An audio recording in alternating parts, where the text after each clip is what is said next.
அனைவருக்கும் வணக்கம். ஊடகவியலாளர் சவுக்கு சங்கர் அவர்கள் நேற்று 4வது முறையாக திராவிட மாடல் ஆட்சியில் இந்த 4½ வருஷத்துல 4வது முறையாக கைது செய்யப்பட்டிருக்காரு. என்ன நடந்துச்சு அப்படின்றத நிறைய ஊடகங்கள் மூலமாக நீங்க பார்த்திருப்பீங்க. நேத்து காலையிலிருந்து அது எப்படி போயிட்டு இருந்துச்சு அப்படிங்கிறது எல்லாமே கூட. ஏற்கனவே 3 முறை, அதுல 2 முறை உள்ள இருக்கும்போதே ஒரு குண்டாஸ், மறுபடியும் இன்னொரு குண்டாஸ் அப்படின்னு போட்டு தொடர்ச்சியாக அவரை வெளியே விடாம வச்சிருந்தாங்க அப்படின்ட்டு நம்ம பார்த்தோம். அதுல அவரு ரொம்ப துன்புறுத்தப்பட்டாரு, வாகனத்தில் வைத்து தாக்கப்பட்டார், கை உடைக்கப்பட்டது, இன்னும் பல ஹராஸ்மென்ட்கள் நடந்துச்சுன்னுலாம் சொல்லி அவரே அதை பேசியிருந்தாரு. அதை உச்சநீதிமன்றம் வரைக்கும் எடுத்துட்டு போய் சண்டை போட்டாரு அப்படின்ட்டு நினைவு. அந்த நேரத்துல கடைசியா உச்சநீதிமன்றத்துக்கு போகும்போது உச்சநீதிமன்ற நீதிபதி மிக கடுமையான கண்டனங்களை தமிழ்நாடு அரசுக்கு தெரிவித்து, ஒருத்தர் விமர்சிக்கிறாரு அப்படிங்கிறதுக்காகவே நீங்க என்ன வேணா பண்ணுவீங்களா, இப்படிலாம் நீங்க செய்வீங்களா, உங்களுக்கு கேட்க பிடிக்கலன்னா நீங்க கேட்காதீங்க, ஆனா அதுக்காக பேசுறவங்களை பேசக்கூடாதுன்னு நீங்க சொல்லக்கூடாது அப்படின்லாம் நிறைய கடுமையான கண்டனங்களை தெரிவித்து அதுக்கப்புறம் சவுக்கு சங்கர் அவர்களை விடுதலை செஞ்சிருந்தாங்க. இந்த நிலையில மீண்டும் 4வது முறையாக இப்ப கைது அப்படின்னு ஒண்ணு நடந்திருக்குது. இது நேத்து காலையில அவர் ஒரு ட்வீட் போடுறாரு, என்னை கைது செய்வதற்காக காவல்துறை வந்திருக்காங்க அப்படின்ட்டு. அடுத்து தொடர்ச்சியாக 1 மணி நேரத்துக்கு ஒரு அப்டேட் அப்படின்ற மாதிரி வந்துட்டு இருக்குது. அவர் கதவை திறக்காம இருக்காரு, என்னுடைய வழக்கறிஞர்கள் வரட்டும், அதுக்கப்புறம் நான் திறக்கிறேன் அப்படின்லாம் அவர் சொல்லியிருந்தாரு. அவர் வீட்டுக்குள்ள என்ன பேசுறாரு, அதுக்கப்புறம் மாலதி அவர்கள் பேசுனது, இதெல்லாம் அவரே போட்டுட்டு இருந்தாரு. அதுக்கப்புறம் காவல்துறை அதிகாரிகளுடைய அந்த எண்ணிக்கை அதிகமாகுது. அதுக்கப்புறம் வீட்டு கதவை உடைத்து திறப்பதற்காக தீயணைப்புத்துறை வாகனம்லாம் வந்திருக்குது அப்படின்னு சொல்லியிருந்தாரு. இறுதியாக அதுதான் நடந்தது. அவருடைய வீடு திறக்கப்பட்டு, அதுதான் நெம்பி திறந்து உள்ள வந்து, அது கடப்பாறையோட ஆட்கள் வந்தத காட்சிகள் எல்லாம் கூட நம்ம பார்த்திருந்தோம். உள்ள வந்து அவர் கைது செய்யப்படுறாரு. வீடு முழுக்க பரிசோதனை செய்யப்படுது. அவருடைய மொபைல் போன் எங்க அப்படின்னு தேடுறதுல தான் தீவிரமான ஆர்வம் காட்டப்பட்டதாக சொல்லப்படுகிறது. அதுக்கப்புறம் அவருடைய பீரோ, மற்ற பொருட்கள் எல்லாத்தையும் வந்து பார்த்தீங்கன்னா பலவந்தமா திறந்து செக் பண்ணி, இதுல கூடுதலா அவருடைய தாயார் அவங்க ஒரு ஊடகத்துல பேசியிருக்காங்க. என்னன்னா, அவர்களுடைய ஆடைகள் எல்லாம் அவிழ்த்து பரிசோதனை செய்ததாக அவங்க பேசியிருக்காங்க. அதுக்கப்புறம் கடைசியாக அவர் கைது செய்யப்பட்டு அழைத்து செல்லப்படுகிறார். அழைத்து செல்லப்படும் போதே அவர் நிறைய முழக்கங்கள்லாம் இட்டு போறாரு. இந்த மாதிரி பண்ணுது இந்த அரசாங்கம், இந்த காவல்துறை அப்படின்லாம் சொல்லி அவர் பேசிட்டு போறாரு. அதுக்கப்புறம் பார்த்தீங்கன்னா அவரை நீதிமன்றத்துக்கு கொண்டு போறாங்க. அதுல நீதிபதி மேஜிஸ்ட்ரேட் என்ன பண்றாருன்னா, அவரை நீதிமன்ற காவல் வருகின்ற 26 டிசம்பர் வரைக்கும் நீதிமன்ற காவல்ல வைக்க சொல்லி, ரிமாண்ட் பண்ண சொல்லி உத்தரவு கொடுத்துறாரு. இப்பொழுது சவுக்கு சங்கர் அவர்கள் சிறையில் அடைக்கப்பட்டிருக்கிறார். ரைட்.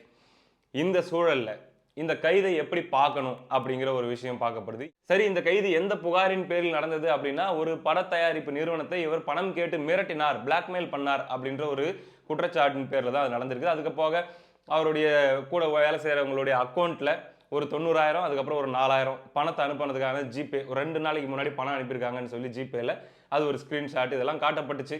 அப்ப பிளாக்மெயிலிங், பணம் கேட்டு மிரட்டுதல் அப்படின்ற மாதிரிலாம் வச்சு அவரை கைது பண்ணி அழைச்சிட்டு போயிட்டாங்க. இது தொடர்பாக இன்னைக்கு சமூக ஊடகங்கள்ல பல்வேறு மிக்ஸ்டான ரெஸ்பான்ஸை நம்மளால பார்க்க முடியுது. ஒரு சிலர் என்ன பண்றாங்க, இந்த கைதை குறிப்பாக சவுக்கு சங்கர் அவர்களுடைய ஆதரவாளர்கள் அல்லது அவருடைய காணொலியை தொடர்ந்து பார்க்கக்கூடிய வியூவர்ஸ் மிக கடுமையாக இந்த கைதை கண்டிக்கிறார்கள். இது ஒரு அராஜகம், உங்களுடைய ஆட்சியை எதிர்த்து பேசினாலே, உங்களுடைய ஆட்சியில வந்து ஒரு எதிர்கருத்து வச்சாலே இப்படிதான் நீங்க கைது பண்ணுவீங்களா, ஒடுக்குவீங்களா அப்படின்னு சொல்லி மிக கடுமையான கண்டனங்கள் ஒரு பக்கம் திராவிட மாடல் அரசாங்கத்துக்கு.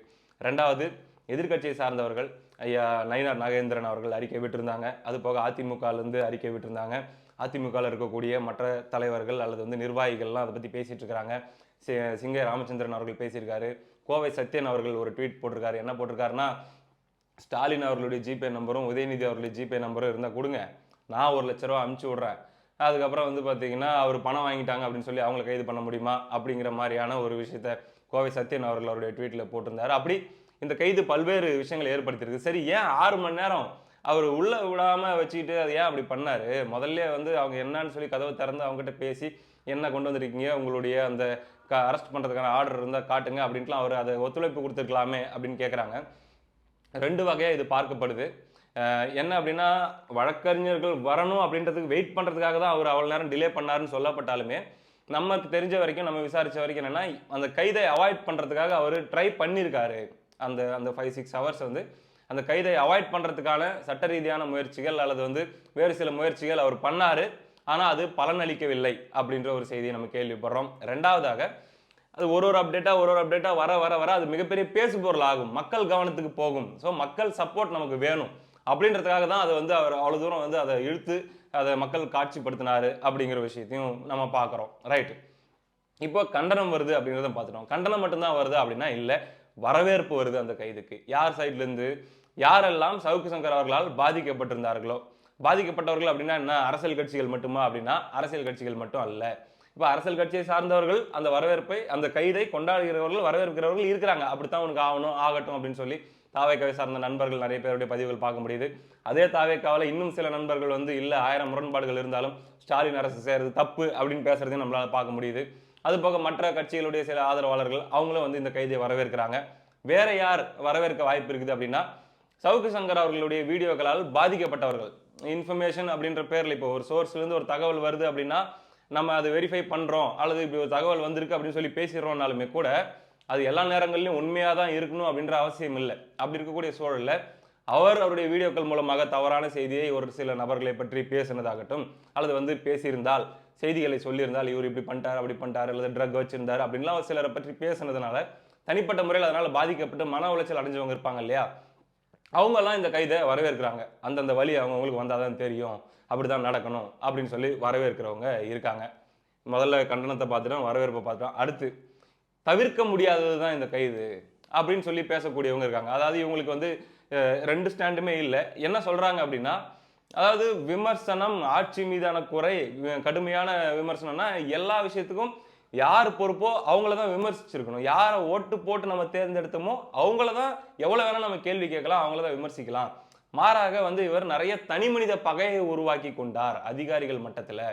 அது வந்து எல்லை மீறி போக ஆரம்பிச்சிருச்சு. ஒரு கட்டத்தில் அது வந்து ஈகோ பிரச்சனை அளவுக்கு போக ஆரம்பிச்சிருச்சு. நான் உன்னை விடுவனா, நீ உன்னை விடுவனா அப்படின்ற மாதிரி அது போக ஆரம்பிச்சது. அது வினையாக போய்விட்டது, எல்லை மீறி போய்விட்டது. அதை பண்ணியிருக்க தேவையில்லை. எந்த அதிகாரிகள் தப்பு பண்ணாலுமே அல்லது வந்து அவர்கள் மீது விமர்சனம் இருந்தாலுமே அதுக்கு பொறுப்பு அவர்களை நியமித்த முதலமைச்சருக்கு தான். அதனால எதுவாக இருந்தாலும் அவரை தான் கேள்வி கேட்டிருக்கணும். அதிகாரிகள் என்பவர்கள் ஆட்சி மாறும்போது அப்ப இருக்கிற கவர்மெண்ட்டுக்கு ஏற்ற மாதிரி தான் அவங்க நடந்துப்பாங்க. அப்படின்னும் போது வந்து இவர்களை டார்கெட் பண்ணி என்ன வரப்போகுது, இதுதான் அவர் வந்து இவ்வளவு பெரிய சிக்கல்குள்ள போய் சிக்கிறதுக்கான காரணம், இது தவிர்க்க முடியாது அப்படின்னு பேசக்கூடியதும் இருக்குது. ரைட், எது எப்படியாக இருந்தாலும் திமுகவுக்கு இது ஒரு பெரிய மகிழ்ச்சியான ஒரு செய்தியாக தான் இருக்கும். காரணம் என்ன, திமுகவுக்கு எதிரான செய்திகளை ஆகட்டும், அல்லது வந்து நரேட்டிவ் ஆகட்டும், அல்லது திமுக தேர்தலில் தோக்க போகுது, அல்லது திமுகவை சுற்றி என்ன நடந்துட்டு இருக்குது, இடி வர்ற விஷயங்கள், அடுத்து எங்க ரைடு, அடுத்து இது எங்க போகும், இந்த மாதிரி நிறைய டெக்னிக்கலான விஷயங்கள்லாம் அவர் வந்து தொடர்ச்சியாக பேசிட்டு இருந்தார். இது எப்பயுமே ஒரு பெரிய அளவில் பார்வையாளர்களாக பார்க்கப்பட்டு வந்துச்சு. அந்த அடிப்படையில் அப்படி பேசக்கூடிய நபர் இப்போ பேச முடியாத நிலைக்கு தள்ளப்பட்டிருக்காரு அப்படிங்கிறது திமுகவுக்கு உண்மையிலேயே ஒரு ப்ளஸ்ஸான ஒரு பாசிட்டிவான நியூஸாக தான் பார்க்கப்படும், கொண்டாட்டமான செய்தியாக தான் பார்க்கப்படும். அதனால தான் வந்து பார்த்தீங்கன்னா இது கருத்து சுதந்திரத்தை முடக்கக்கூடிய செயல், இதுக்கு பின்னாடி திமுகவின் பயம், தோல்வி பயம் தான் இருக்குது அப்படின்னு சொல்கிறாங்க. ரைட், இவ்வளோ இருந்தாலும் அடுத்து வெளியே வர முடியுமா சவுக்கு சங்கர்? தேர்தலுக்கு இன்னும் 100 நாட்கள் அந்த அளவில் தான் இருக்குன்னும் போது எப்போ வெளியே வருவார்? 15 நாள் இப்போ வந்து ரிமாண்ட் கொடுத்துருக்காங்க. என்ன பாசிபிலிட்டி இருக்குது அப்படின்னு விசாரித்தோம்னா அவ்வளோ லேஸில் வெளியே வர்றதுக்கான வாய்ப்புகள் இல்லை அப்படின்ற மாதிரியான செய்திகள் நம்ம கேள்விப்படுறோம். ஒரு பக்கம் சவுக்கு சங்கர் அவர்களுடைய லீகல் டீம் வந்து அவங்க என்ன மாதிரியான ஆர்குமெண்ட் எடுத்து வைக்க போகிறாங்க, எப்படி அவங்க ஃபைட் பண்ண போகிறாங்க அப்படிங்கிறதையும் பார்க்கணும். எந்த மாதிரி ரொம்ப டெக்னிக்கலாக ஸ்ட்ராங்கான ஆர்குமெண்ட் எடுத்து வச்சு அவரை சீக்கிரம் வெளியே எடுக்க முடியுமான்னு தான் அவங்க ட்ரை பண்ணுவாங்க. ஆனால் கொஞ்சம் யதார்த்த அடிப்படையில் பார்க்கும்போது அவ்வளோ ஈஸியாக இருக்கிற மாதிரி தெரியல. ஏன்னா அவர் மேலே 20 எஃப்ஐஆர் இருக்குது. அது போக இன்னும் பல புகார்கள் இருக்குது. இது போக இன்னும் சில புகார்கள் பெறப்பட்டு வச்சுருப்பாங்க. இப்போது என்ன நடக்கும் அப்படின்னா, ஒரு வழக்குக்கு கைது, அதுக்கு இப்போ ரிமாண்ட் அப்படின்னு கொடுத்துருக்காங்க அப்படின்னா, இதுக்கு போய் பெயிலுக்கு முட்டி மோதி பெயில் வாங்க வர்ற மாதிரியான ஒரு ஸ்டேஜ் வருது அப்படின்னு சொல்லி அரசாங்கத்துக்கு தெரிய ஆரம்பிக்குது அப்படின்னா, டக்குன்னு இன்னொரு எஃப்ஐஆருக்கு ஜெயிலுக்குள்ளேயே வச்சு கைது அப்படின்னு ஒன்று நடக்கும். அடுத்து அதிலிருந்து போராடி வெளியே வர்ற மாதிரி இருந்தால் மறுபடியும் இன்னொரு எஃப்ஐஆர், அதுக்காக அரெஸ்ட் அப்படின்ற மாதிரி வர ஆரம்பிக்கும். அப்படி 20 எஃப்ஐஆர் இருக்கு. அது போக இன்னும் சில புகார்களும் வாங்கப்படும். நான் பாதிக்கப்பட்டிருக்கேன், என்னை பற்றி அவதூறு பேசிட்டாங்க அப்படின்னு சொல்லி இன்னும் சில பேர் புகார்கள் கொடுக்கறதுக்கும் வாய்ப்பு இருக்குது. அப்படிலாம் பார்க்கும்போது சாதாரணமாக ஒரு எஃப்ஐஆருக்கு 3 நாள்னு வச்சா கூட 20 எஃப்ஐஆர் இல்லை இன்னொரு 10 புகார்கள் வருது அப்படின்னா 90 நாளைக்கு அவரால் வெளியே வர முடியாத மாதிரியான ஒரு சூழல் உருவாவதற்கு தான் அதிக வாய்ப்புகள் இருக்கிறது. தேர்தல் வரைக்குமே அல்லது சவுக்கு சங்கர் அவர்கள் வெளியே வரும்போது ஆட்சியே மாறி இருந்தாலும் மாறி இருக்கும். புது கவர்மெண்ட், அது திமுக கவர்மெண்ட்டோ அல்லது வந்து வேற ஒரு கவர்மெண்ட்டோ, புது கவர்மெண்ட்டே கூட ஃபார்ம் ஆகிருக்கலாம். இந்த தேர்தலில் அவர் வெளியே இருந்து ஆற்ற வேண்டிய பங்களிப்பை ஆற்ற முடியாத ஒரு சூழலுக்கு அவர் தள்ளப்பட்டிருக்கலாம். அதுக்கான வாய்ப்புகள் தான் இருக்குது அப்படின்னு சொல்றாங்க.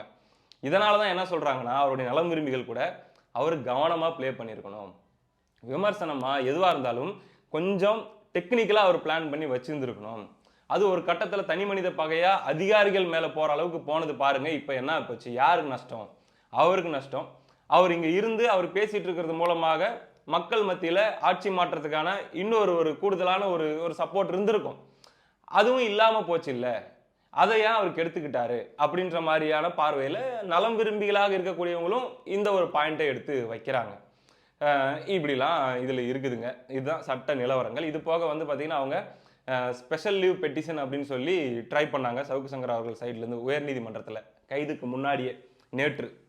இது என்ன அப்படின்னு பார்த்தோம்னா சிறப்பு விடுப்பு மனு.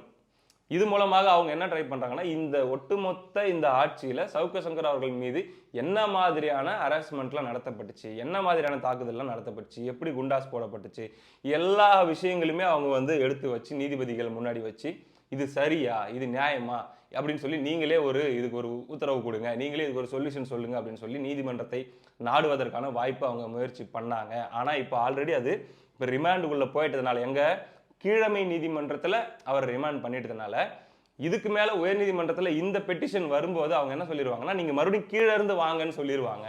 அப்போ மறுபடியும் கீழமை நீதிமன்றத்தில் ஃபைட் பண்ணி அப்புறம் அங்கே ஒர்க் அவுட் ஆகலைன்னா அங்கேருந்து செஷன்ஸ் கோர்ட்டுக்கு போயிட்டு அங்கேயும் ஒர்க் அவுட் ஆகலாம், அங்கேருந்து உயர் நீதிமன்றத்துக்கு போகிறது, அங்கேயும் ஒர்க் அவுட் ஆகலாம், அங்கேருந்து உச்ச நீதிமன்றத்துக்கு போகிறது அப்படின்ற ஸ்டெப்பில் தான் அது வரும் அப்படின்ற மாதிரிலாம் சொல்கிறாங்க சட்டம் தெரிந்தவர்கள். இப்படிலாம் ஒரு பக்கம் இருக்க ஸ்டாலின் அரசாங்கத்தை நோக்கி வேறு சில கேள்விகளும் கடுமையாக எழுப்பப்பட்டு வருகிறது. ஸ்டாலின் அவர்கள் முதலமைச்சராக பொறுப்பேற்ற போது என்ன சொன்னார், அல்லது முதலமைச்சராக நான் பொறுப்பேற்றால் நான் எப்படி இருப்பேன் என்று சொன்னார் போன தேர்தலின் போது 2021 நான் ஆட்சிக்கு வந்தால் சட்டம் ஒழுங்கு என்னுடைய நேரடி கட்டுப்பாட்டில் இருக்கும், தவறு செய்பவர்கள் யாராக இருந்தாலும் அது திமுகவை சார்ந்தவர்களாக இருந்தாலும் நான் வந்து பாரபட்சம் பார்க்க மாட்டேன், எனக்கு ஓட்டு போட்டவர்கள் எனக்கு ஓட்டு போடாதவர்கள் இவர்களுக்கும் சேர்த்து என்னுடைய ஆட்சி என்பது நடுநிலையாக இருக்கும் அப்படின்லாம் கூட ஐயா ஸ்டாலின் அவர்கள் சொன்னாரு. இந்த மாதிரி வீரவசனம் பஞ்ச் டயலாக்லாம் இபிஎஸ் அவர்கள் பேசல. ஆனா கடந்த அதிமுக ஆட்சியில இதே சவுக்கு சங்கர் அவர்கள் அதிமுகவை மிக கடுமையாக, இன்னும் சொல்ல போனா இபிஎஸ் அவர்களை ஒருமையில கடுமையான தனிமனித தாக்குதல் பண்ணிட்டு இருந்தார். ரொம்ப இழிவாகலாம் பேசின பதிவுகள்லாம் இருக்குது. மோடி அவர்கள் அவ்வளவு தரங்கிட்டு அவர் பேசியிருக்காரு, கடுமையா பேசியிருக்காரு. அப்படி இருந்தும் கூட அதிமுக பாஜக கூட்டணி ஆட்சி இருந்தும் கூட அந்த 4.5 வருஷத்துல ஒரு தடவை கூட இந்த சவுக்கு சங்கர் அவர்கள் கைது செய்யப்படல. அந்த சகிப்புத்தன்மை அப்ப இருந்த அதிமுகவுக்கு இருந்துச்சு.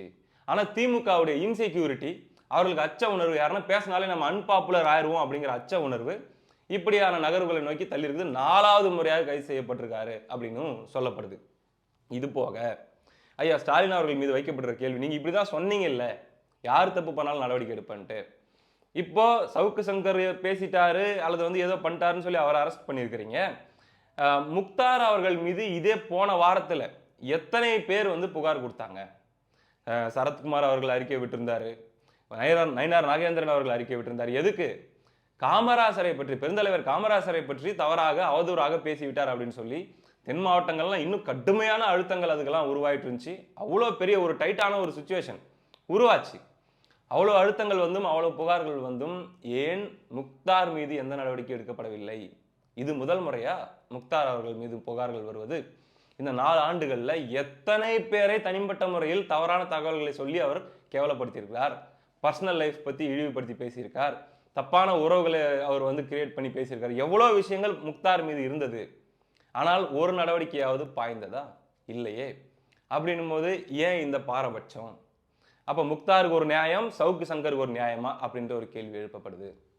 கூடுதலாக இன்னொரு கேள்வி என்ன கேட்கிறாங்க அப்படின்னா, நேரு அவர்கள் அவருடைய துறையில 1020 கோடி ரூபாய்க்கு முறைகேடு நடந்திருக்குது, ஊழல் நடந்திருக்குது, வேலை வாங்கி தரேன்னு சொல்லி பல ஆயிரம் பேரை ஏமாத்திருக்காங்க, லட்சக்கணக்கான பேர் அந்த தேர்வு எழுதினவங்க வந்து பார்த்தீங்கன்னா முட்டாளாக்கப்பட்டிருக்காங்க, அதுல பல 100 கோடிகள் பக்கம் அதுல முறைகேடு நடந்திருக்குது, ஒரு போஸ்டிங் 25 லட்சம் 35 லட்சம் வாங்கியிருக்காங்க, அது போக டெண்டர்கள்ல இருந்து ஒரு கழிவறை கட்டுறதுல இருந்து தூய்மை பணியாளர்களுக்கான விஷயங்கள்ல இருந்து எல்லாத்திலுமே வந்து பார்த்தீங்கன்னா முறைகேடு பண்ணி கொள்ளையடிச்சிருக்காங்க அப்படின்னு சொல்லி இடி பக்கம் பக்கமா உங்களுக்கு டாக்குமெண்ட்டை கொடுத்து எஃப்ஐஆர் போடுங்க அப்படின்னு தானே கேட்குறாங்க. சவுக்கு சங்கரை கைது செய்வதற்கு அவ்வளோ பெரிய ஃபோர்ஸோட தீயணைப்புத்துறை, கடப்பாறை, கோடாலி எல்லாத்தையுமே வச்சுக்கிட்டு வந்த தமிழ்நாடு அரசாங்கம், தமிழ்நாடு அரசு திராவிட மாடல் அவ்வளோ வேகம், ஏதோ வந்து பாகிஸ்தானில் போயிட்டு பின்லேடனை பிடிக்கிறதுக்கு அமெரிக்க ராணுவம் போயிட்டு பயங்கரமான ஒரு ஆப்ரேஷன் ஹெலிகாப்டர்லேருந்து இறங்கி ஏதோ பண்ணாங்க. அந்த விட ஒரு பாயிண்ட் அதிகமாக சவுக்கு சங்கரை கைது பண்ணுறதுக்கு நீங்கள் நேற்று பண்ண மாதிரி இருந்துச்சு. அவ்வளோ ஒரு நியாயமான ஒரு நேர்மையான தமிழ்நாடு அரசாங்கம் ஐயா ஸ்டாலின் அவர்கள் ஏன் இவ்வளோ டாக்குமெண்ட்டுகள் வந்தும் ஒரு எஃப்ஐஆர் போட மறுக்கிறீங்க? கைதெல்லாம் அவங்களை யாரும் பண்ண சொல்லி எஃப்ஐஆர் தானே போட சொல்றாங்க கே.என். நேரு அவர்கள் மேல. அதை இப்போ வரைக்கும் போடாம கிட்டத்தட்ட 45 நாட்களாக நீங்கள் ஏன் இழுத்து கொண்டிருக்கிறீர்கள்? இது நீதிமன்றத்துக்கு போயிட்டு அங்க நீதிமன்றத்துல நீதிபதி நீ போட்டே ஆகணும்னு உத்தரவு கொடுத்தா அதுக்கப்புறம் வேற வழி இல்லாம போடுவீங்க அப்படின்னா, அப்ப இங்க நடப்பது மக்களுக்கான ஆட்சியா? அனைவருக்குமான ஆட்சியா இது? அல்லது திமுகவுக்கு சாதகமானவர்களுக்கு ஒரு மாதிரியான ஆட்சி, திமுகவை எதிர்ப்பவர்களுக்கு கேள்வி கேட்பதற்கு வேறு மாதிரியான ஒரு ஆட்சியாக இது நடக்கிறதா அப்படின்னு சொல்லி பல்வேறு விமர்சனங்கள் இப்பொழுது சமூக ஊடகங்களில் சவுக்கு சங்கர் அவர்களுடைய கைதை தொடர்ந்து இப்பொழுது அதிகமாயிட்டு இருக்குது. அடுத்து எடப்பாடி பழனிசாமி அவர்களுடைய அறிக்கை வருவதற்கான வாய்ப்புகள் இருக்குது அப்படின்னு சொல்றாங்க. என்ன ஆக போகுது? அடுத்தடுத்து சவுக்கு சங்கர் அவருடைய வழக்கில் அவர் மீண்டும் வெளியே வருவதற்கு எவ்வளோ நீண்ட நாட்கள் எடுக்குமா அல்லது குறுகிய காலத்தில் வெளியே வருவதற்கான ஏதாச்சும் வாய்ப்பு இருக்குதா அப்படிங்கிறது எல்லாத்தையுமே நம்ம பொறுத்திருந்து பார்ப்போம். அடுத்து அவர் மட்டும்தான் கைதா அல்லது அவருடைய டீம்ல அந்த கைது நடவடிக்கை அப்படிங்கிறது தொடருமா அப்படின்ற ஒரு விஷயத்தையும் பார்க்கணும். இதில் அந்த பையன் நிதிஷ், சின்ன பையன், 20 வயசு இருக்கும் அப்படின்னு நான் நினைக்கிறேன். அந்த பையனை வந்து சோசியல் மீடியாவில் போட்டு பயங்கரமாக ட்ரோல் பண்ணிட்டு இருக்கிறாங்க. ஏதோ போட்டு ட்ரோல் பண்ணிட்டு இருக்கிறாங்க. அது எனக்கு நல்லா தப்புங்க. அது என்னதான் இருந்தாலும் தப்பு. ஏன்னா அந்த வயசில் நம்மலாம் என்ன பண்ணிட்டு இருந்தோம் அப்படின்னு ஒரு கேள்வி இருக்குது. 20 வயசில் நமக்கு தெரியும் நம்ம என்ன பண்ணிட்டு இருந்தோம் அப்படின்ட்டு. அந்த பையனுக்கு குறைஞ்சபட்சம் ஒரு ஆர்வம், அரசியல் பற்றி தெரிஞ்சுக்கணும், சுற்றி என்ன நடக்குது அப்படிங்கிறது தெரிஞ்சுக்கணும், ஒரு துறையை பற்றி தெரிஞ்சுக்கணும் அப்படின்ட்டு, அதில் கற்றுக்கணும் அப்படின்ட்டு இன்வால்வ் ஆகி அதில் கற்றுக்கிற முயற்சியும் கூட அந்த பையன் நிறைய ஈடுபட்டு பேசும்போதே தெரியும். எல்லா விஷயத்துலையும் ஒரு அடிப்படை புரிதல் வச்சு அந்த தம்பி பேசுகிறாப்புல அப்படின்ட்டு. அப்போ அந்த வயசில் ஒரு என்ன சொல்கிறது, ஒரு ஃபோக்கஸ்டாக ஒருத்தன் இருக்கான் அப்படிங்கிறது பெரிய விஷயம். நான்லாம் அதை பார்க்கும்போது நான் பரவாயில்லடா பையன், நல்ல திறமையான பையனாக இருக்கான். இந்த சின்ன வயசுலேயே பார்த்தீங்கன்னா அவனுடைய ஃபோக்கஸ் அப்படிங்கிறது கண்ட விஷயங்கள்லையும் திசை மாறாமல் ஏதாச்சும் ஒரு இது கற்றுக்கணும் அப்படின்றத நோக்கி இருக்குல்ல, நல்லா வருவான், நல்லா வரட்டும். தப்பான வழிகளில் போகக்கூடாது, தப்பான கைடன்ஸ்குள்ளே போயிடக்கூடாது, ஆனால் நல்லா வர வேண்டிய பையன் அப்படின்னு சொல்லி நான் பல சூழல்களில் நினச்சிருக்கேன். அப்படின்னும் போது அந்த பையனை இப்பயே கடுமையான ஒரு என்ன சொல்கிறது, இந்த நேரத்தில் பண்ணக்கூடிய அளவுக்கு அதிகமான ட்ரோல்ஸ் அப்படிங்கிறதும், அளவுக்கு அதிகமான ஒரு மாதிரி மட்டம் தட்டுதல் அல்லது அச்சுறுத்துதல், நீ தான் அடுத்து மாட்ட போகிற பாரு, உன்னை என்ன பண்ண போகிறாங்க பாரு அப்படிங்கிற மாதிரியே சோசியல் மீடியாவில் தொடர்ச்சியாக எழுதுறது, இது எல்லாமே ஒரு ட்ராமாவை அந்த வயசில் ஒரு பையனுக்கு, சின்ன பையனுக்கு ஏற்படுத்தும். அதை தவிர்த்துக்கிறது தான் மெச்சூரிட்டி அப்படின்னு நான் நினைக்கிறேன். இதெல்லாம் தாங்க என்னுடைய கருத்து. அடுத்து என்ன நடக்க போகுது அப்படிங்கிறத பார்ப்போம். அப்டேட்ஸ்கள் வந்தால் பகிர்ந்துப்போம். அடுத்த காணொலியில் சந்திப்போம். நன்றி.